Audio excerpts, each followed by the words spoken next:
Welcome, my dear students of class 8A and 8B. On request of few students of class 8B, I have decided to re-explain certain points, although the teaching of this lesson is completed. But on behalf of the students who could not understand properly, I am going to re-explain certain points, the last few points of the lesson.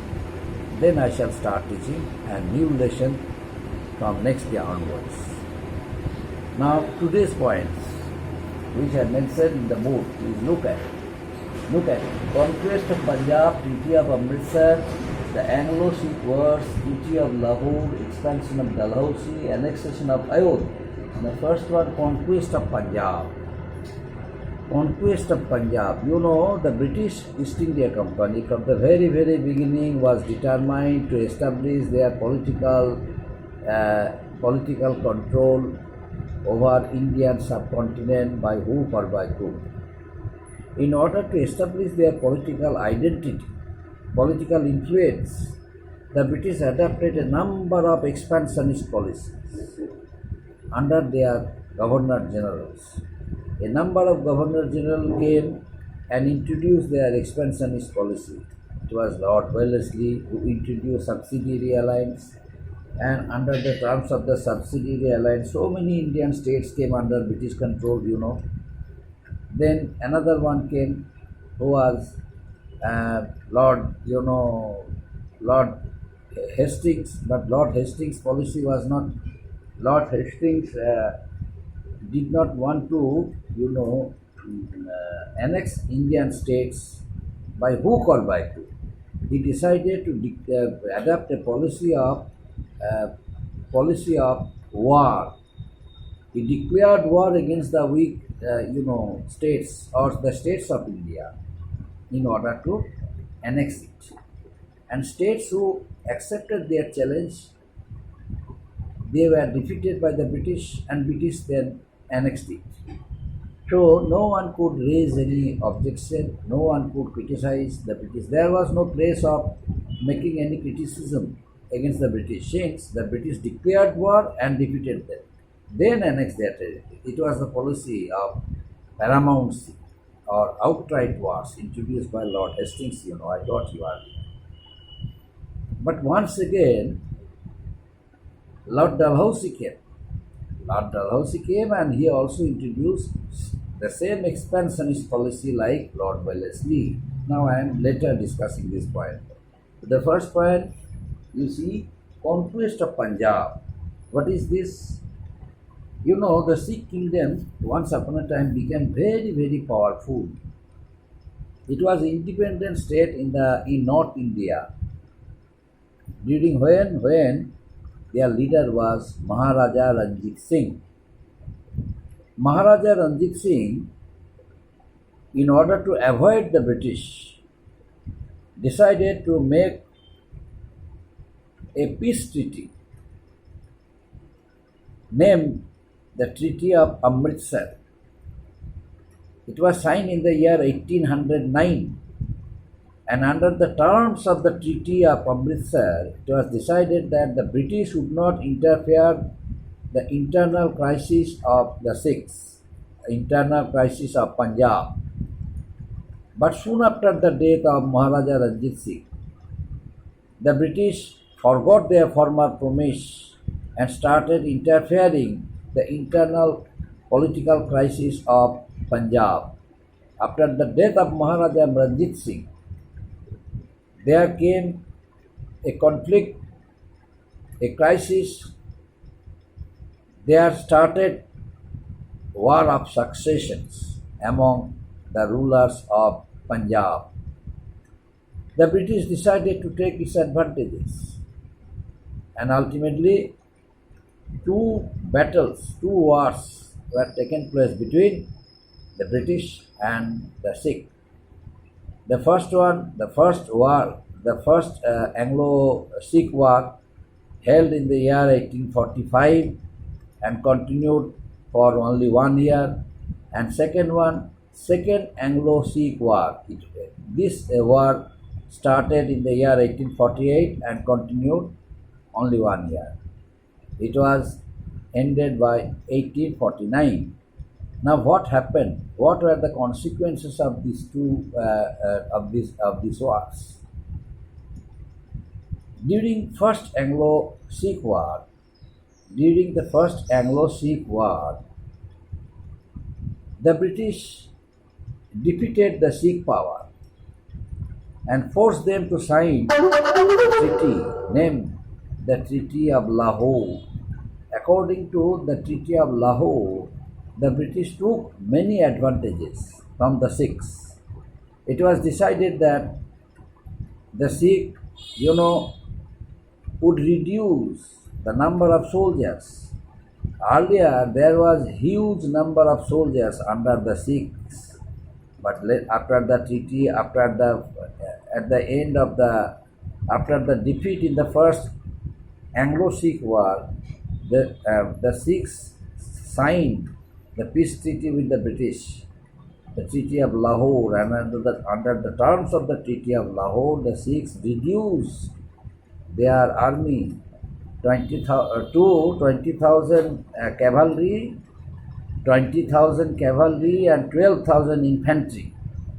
And one British resident was stationed at the cost of the Sikhs. It was decided by the British, and that peace treaty, the Treaty of Lahore, was signed between the British East India Company and Maharaja Dalip Singh, the son of Maharaja Ranjit Singh. And next one, in the second Anglo-Sikh War, the backbone of the backbone of the Sikh nation was totally broken by the British. So the entire parts of Punjab came under British control. The British established their complete, political control over Punjab at the end of the second Anglo-Sikh War after the defeat of the Sikhs. And next one, another point, that is the British decided now the British once again decided to introduce a policy of expansion. They realized that spending huge amount of money against Indian states was making them very much fool, because it was not a good strategy. They wanted to save money. They wanted to drain Indian wealth to their own country, England. But they were unable to do it so because they were declaring war. But it was of no use to the Indian rulers, since they were unable to defeat the British.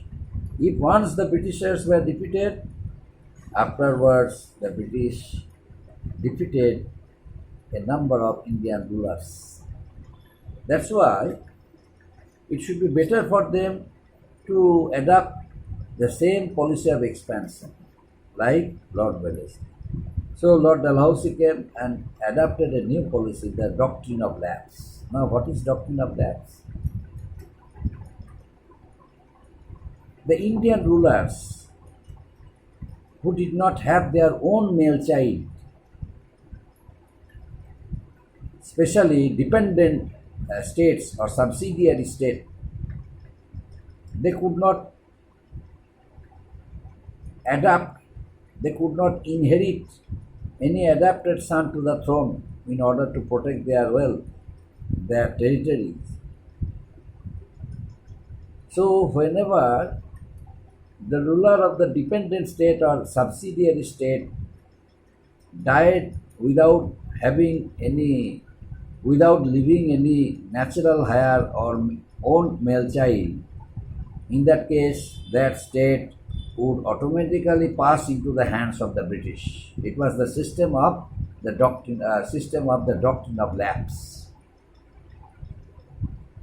As a result of this doctrine, the British annexed a number of Indian states like Satara in the year 1948, Satara in the year 1848, Satara in the year 1848, Nagpur in the year 1854, and Jhansi the same year 1854. So Satara came under British control under the terms of the doctrine of lapse in the year 1848, and Nagpur in the year 1854, and Jhansi in the year 1854. The doctrine of lapse introduced by Lord Dalhousie helped him to acquire more territories in India without spilling the blood. Some of the Indian rulers and their resentment reached British East India Company headquarters, England. But the British East India Company simply was watching the activities of the Indian rulers. It was Jhansi, it was Rani of Jhansi, Queen of Jhansi, refused to accept the terms of the terms of the doctrine of lapse, because Rani's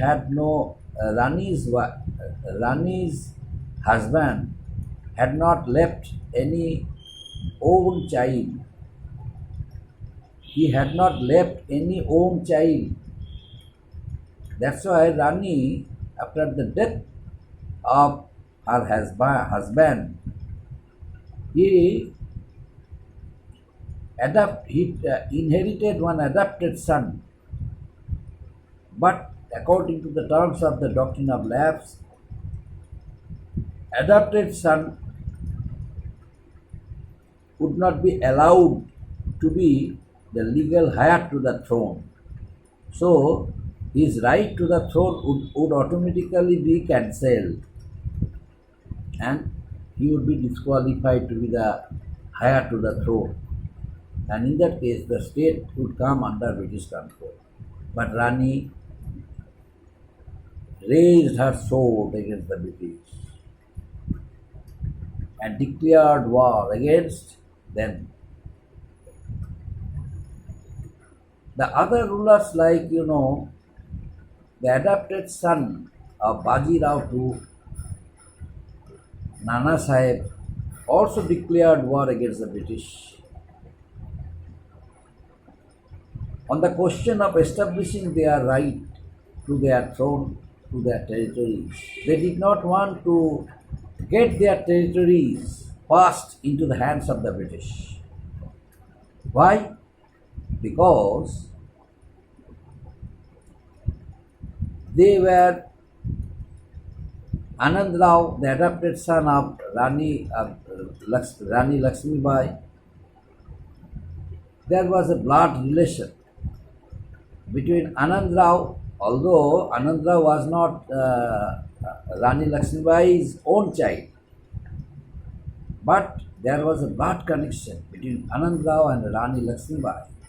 Anand Rao was the son of Rani Lakshmi Bai's brother. So there was a blood connection, close relations. That's why Rani Lakshmi Bai did not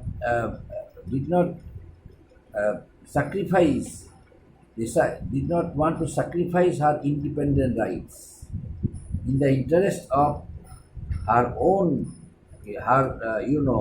adopted son Anand Rao. He decided to fight against the British. In the similar way, Bajirao II, who inherited Nana Sahib as adopted son, that very Nana Sahib also, the son of Bajirao II's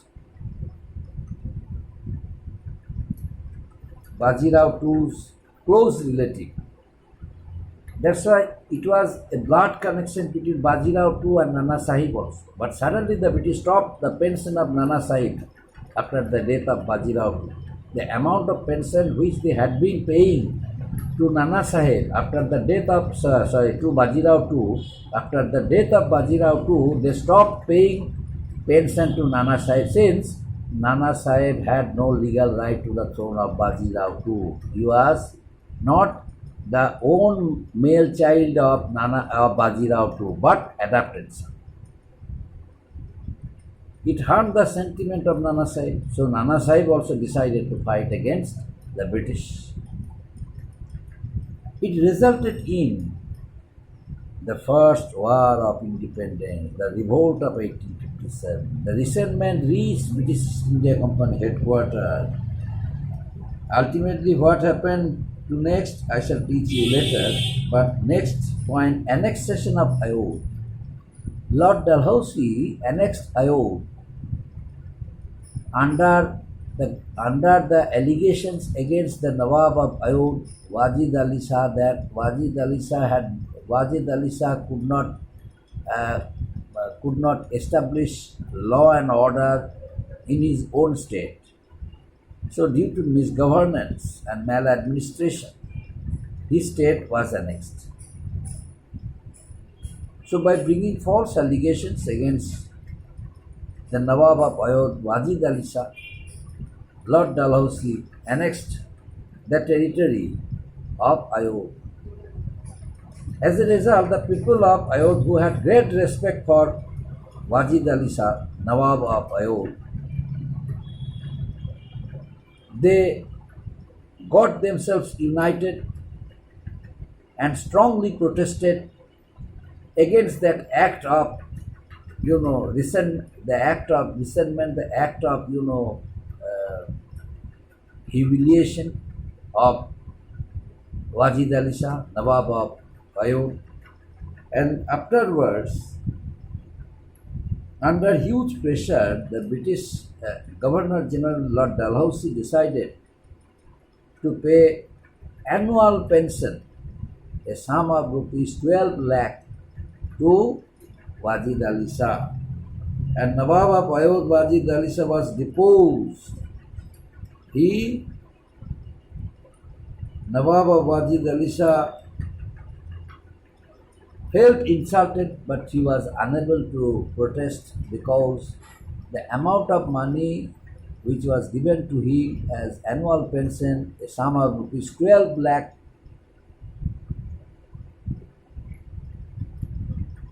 it was consolation. It was nothing but a consolation for him. That's why he remained silent.